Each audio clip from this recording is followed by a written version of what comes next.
Hola, muy buenas, ¿qué tal? ¿Cómo estáis? Bienvenidos todos de nuevo a El Rinconcito de Sergio. Hoy vamos a seguir con la asignatura de TIM, de Transporte Internacional de Mercancías, donde espero de verdad, de corazón, que os guste esta presentación. Vamos a ir poquito a poco mejorándolo todo, ya lo veréis. Bueno, nos quedamos el otro día, si lo recordáis, después de haber hecho esa introducción al transporte internacional de mercancías, nos quedamos en los medios de transporte y más concretamente aquí en la selección del medio de transporte. Para poder competir actualmente en la realización de un transporte internacional y sobre todo adecuadamente, pues deben estudiarse muy bien los tipos de transporte con los que va a contar la empresa. Sobre todo sopesando pues los pros, los contras de la operación, de la posición de compra y de entrega, del puerto y del punto de salida y destino, de los transbordos, de las demoras, de las penalizaciones, de los despachos aduaneros, de los días festivos, etcétera, etcétera. Tanto en el caso de las importaciones como en el de las exportaciones, es obligación del responsable de transporte internacional de llevar a cabo la contratación, estudiar con detenimiento los tipos de transporte que pueden servir para la realización y decidir si al final la operación se va a realizar con un sistema marítimo, terrestre carretera, terrestre ferrocarril, aéreo, combinado o mixto. Una vez definido el transporte idóneo, en función de los diversos factores que intervienen en su elección y, por supuesto, teniendo en cuenta que las mercancías deben llegar a su destino en perfectas condiciones y, como no, en un precio razonable, se va a dictaminar quién debe encargarse de realizar el transporte, sin olvidar que esta decisión tiene algunas veces dificultades burocráticas, administrativas, incluso accidentales, que pueden, por supuesto, presentarse con motivo de la operación, considerando, pues, para ello todos los criterios generales como específicos de cada medio que ya hemos visto anteriormente en el anterior vídeo.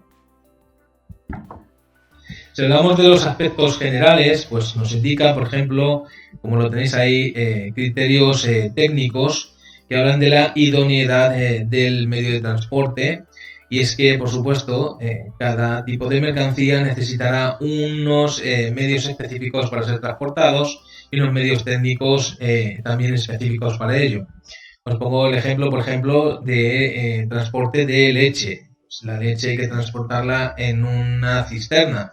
No sería bueno, por ejemplo, transportarla, en caso de que vaya a granel, me estoy refiriendo, transportarla en una bañera.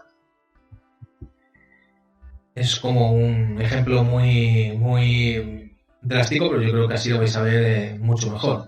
Luego hablamos de los medios geográficos.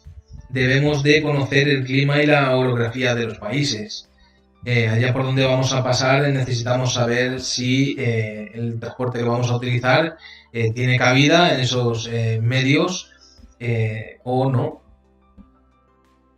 También tenemos, por supuesto, unos aspectos contractuales en los cuales es necesario conocer, por ejemplo, los Incoterms, una cosa que vamos a ver más adelante, que son pues las reglas que se han puesto desde la Cámara del Comercio Internacional para regular las condiciones y los riesgos que van a asumir los diferentes, las diferentes personas que van a actuar en ese contrato de compraventa entre el comprador y el vendedor.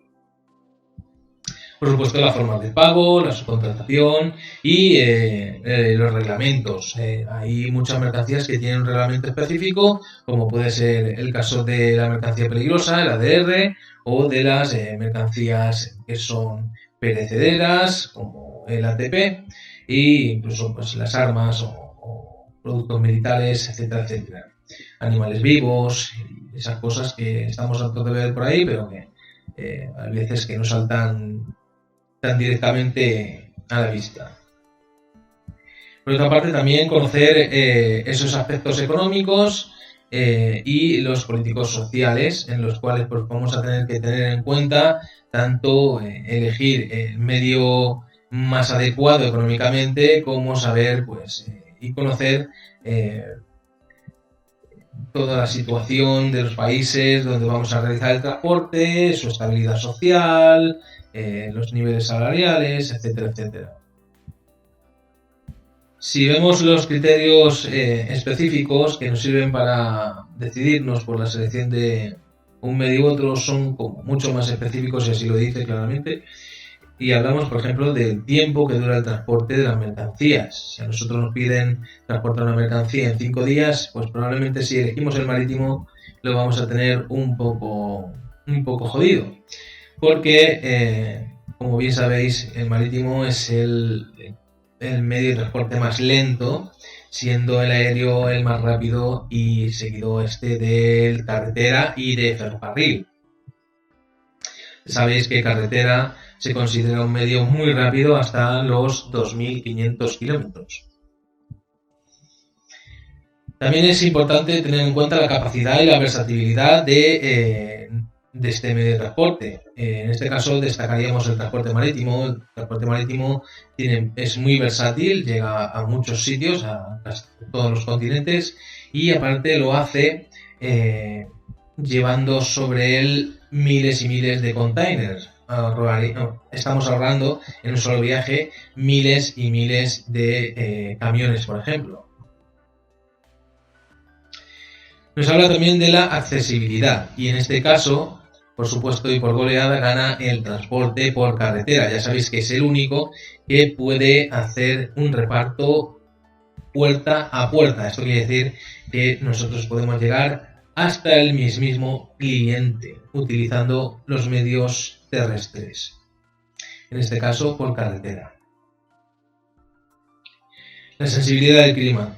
Por supuesto, el aéreo y el ferrocarril son los menos sensibles a la climatología, y esto pues los hace un poco más seguros a la hora de elegirlos, ya que si se encuentran con tormentas, nieve, etcétera, etcétera, pues tienen menos probabilidad de que esto les afecte. Si hablamos de la manipulación de la mercancía, pues estamos igualmente hablando de pérdidas de tiempo. No se tarda lo mismo ni se necesitan los mismos medios para cargar un camión que lo que se necesita para cargar un buque, ni el mismo personal ni los mismos medios técnicos, por supuesto. Y no se pierde el mismo tiempo tampoco. Como dato así dirigido al marítimo, para que lo sepáis, pues el tiempo que un barco está en el puerto cargando se llama tiempo de plancha. Lo veréis más adelante. Y bueno, pues hablamos también de la seguridad de la mercancía. El transporte aéreo es el más seguro, también es el más caro, y bueno, la seguridad de la mercancía a bordo de un avión está clarísima. Los aviones no tienen tanta siniestralidad como pueda tener un camión o como pueden tener los buques.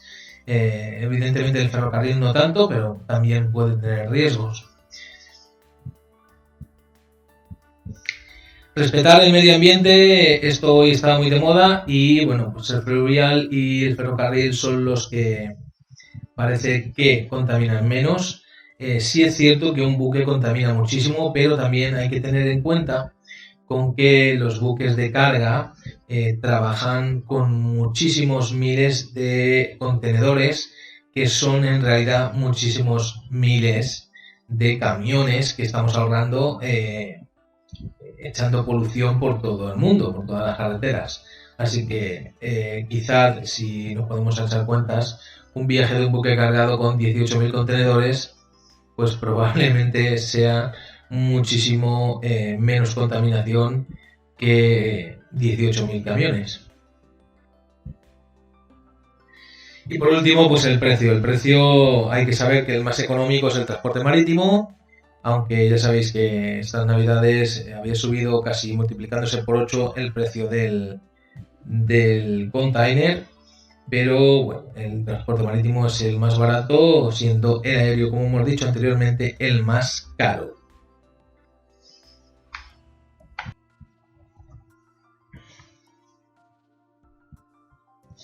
Y nada, hasta aquí terminamos con esto, con la selección del medio de transporte, y os subiré luego otro vídeo hablando de